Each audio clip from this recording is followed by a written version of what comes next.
શ્રી સરદાર પટેલ સેવા સમાજ ટ્રસ્ટ રાજકોટના ઉપક્રમે આયોજિત સમૂહ લગ્નની અંદર જોડાયેલા નવદંપતિઓ, એમના માતા પિતા, એમના જાનૈયા, એમના માંડવિયા સહિત એમને આશીર્વાદ આપવા માટે મંચ પર બિરાજમાન સમાજના સૌ શ્રેષ્ઠીઓ, સમાજના પ્રમુખ આદરણીય Sanjaybhai Dholariya, Ashwinbhai Sakhiya, Gordhanbhai Vekariya, Sardar Patel social group main, એમના હોદ્દેદારો, એમના કારોબારીના સભ્યશ્રીઓ,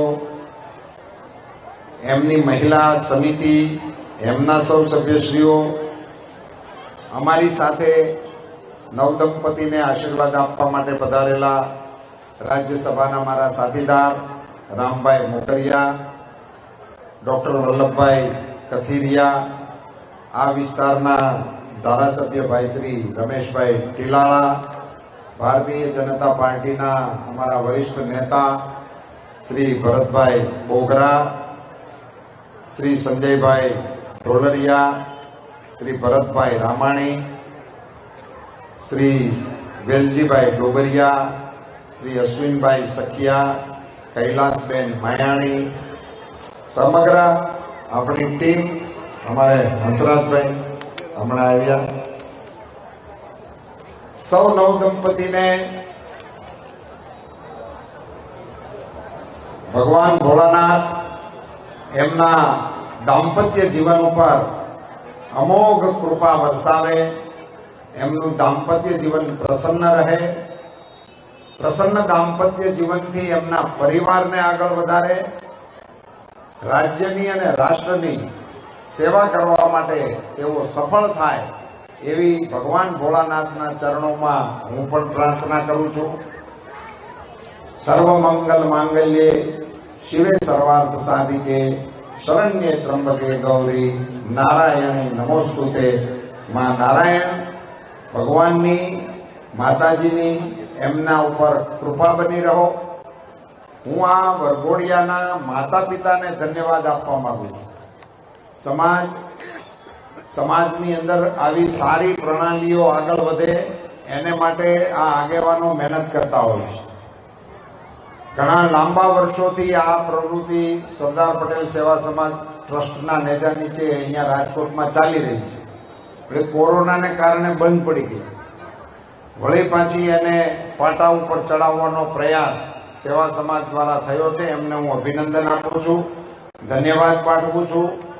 આ સમૂહ લગ્નના માધ્યમથી જોડાવાનો નિર્ણય મને બહુ નમ્ર ભાવે અપીલ કરવાનું મન થાય છે કે હવે આને જરૂરતમંદ વાળા લોકોનો કાર્યક્રમ ન બનવાને બદલે સમાજનો કાર્યક્રમ બની જવો જોઈએ.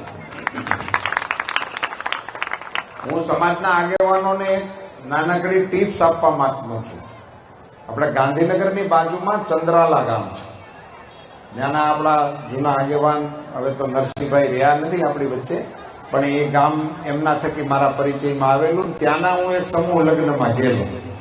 એટલે પછી જ્યારે પણ મારે સમૂહ લગ્નમાં જવાનું થાય ત્યારે આ ઉલ્લેખ અચૂક હું કરું છું. એ આ કાર્યક્રમનો વિરોધી છે તોય પણ કરું છું, કારણ કે મને ગમે છે એટલા માટે હું કહું છું. સમૂહ લગ્નની અંદર ત્યાં મંચ જ નથી બનાવતા. એટલે મંચનો કાર્યક્રમ નહીં, ભાષણો નહીં. એ એક મોટામાં મોટું સારો સુધારો કરવા જેવું કામ છે. આજે ભલે તમે મારો કરાવ્યો, પણ હું છતાંય આપને આ ટિપ્સ આપું છું કે આનો ભાગ આપણે આમાં જ કાઢી નાખવાની જરૂર છે. બીજું, એનો અર્થ એવો નથી કે મહેમાનોને આદર નહીં આપવાનો. એને માટેની એક લોન્ચ બનાવવાની, એમાં સમાજના આગેવાનો દ્વારા એનું સ્વાગત થાય, માઇક ઉપરથી જાહેરાત થાય કે આ આગેવાનો આપણા આ વરઘોડિયાને આશીર્વાદ આપવા માટે આવ્યા છે, વગેરે વગેરે. પણ બાકીની કોઈ ભાષણબાજી, કારણ કે આમાં તો જાનૈયાઓને જમવામાં રસ હોય, વરઘોડિયાઓને પરણવામાં રસ હોય, એમાં વળી ભાષણ વિષય ક્યાંથી આવે? એટલે એ આમ જામતું નથી. એટલે એને એ તો મેં ત્યાં જોયું હતું એટલે કહું. બીજું એમનું એક સરસ ત્યાં એવો એ લોકોનો સમાજનો પ્રયાસ છે કે આખા સમાજના કંઈક 84 ગામ છે, એની અંદર એવો એમણે વ્યવહાર પાડી દીધો છે, બધા લગ્ન સમૂહ લગ્નમાં જ કરવાના. કોઈ એમાં તો પછી કોઈકને અગવડ આવી ગઈ હોય, કોઈકને કંઈક બીજું વિઘ્ન આવી ગયું હોય, એટલા લગ્ન જ બહાર થાય છે, બાકીના બધા સમૂહ લગ્નમાં. ત્રીજી એની એક સરસ વાત મને એની એવી ગમી કે એ લોકો, મને આંકડા બરાબર અત્યારે એકદમ યાદ નથી, પણ 100 લોકો જાન પક્ષે, 100 લોકો કન્યા પક્ષે.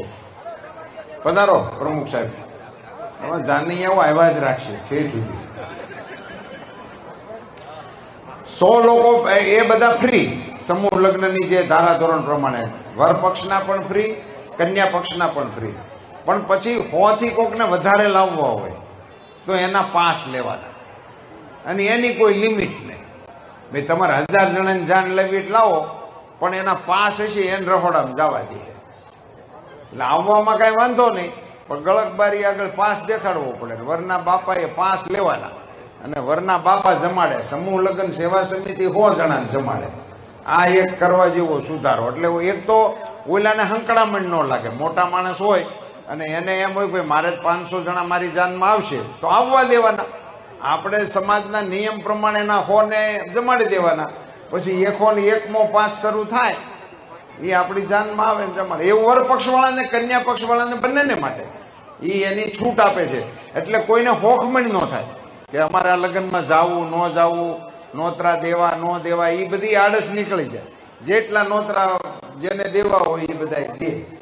અને આ લગ્નમાં જોડાણા પછી રિસેપ્શનના કાર્યક્રમો ન રખાય.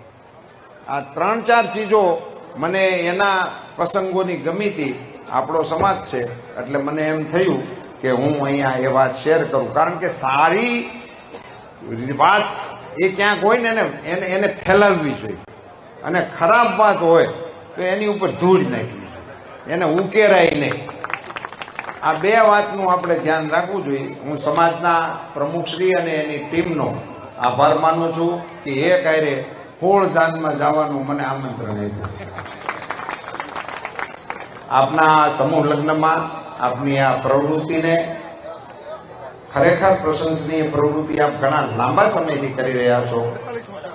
પરમ કૃપાળુ પરમાત્માને પ્રાર્થના કરું, માં ખોડિયાર આપની ઉપર આશીર્વાદ રાખે અને આપની પ્રવૃત્તિને સફળ બનાવે. આપ સૌને જાજાથી રામ રામ.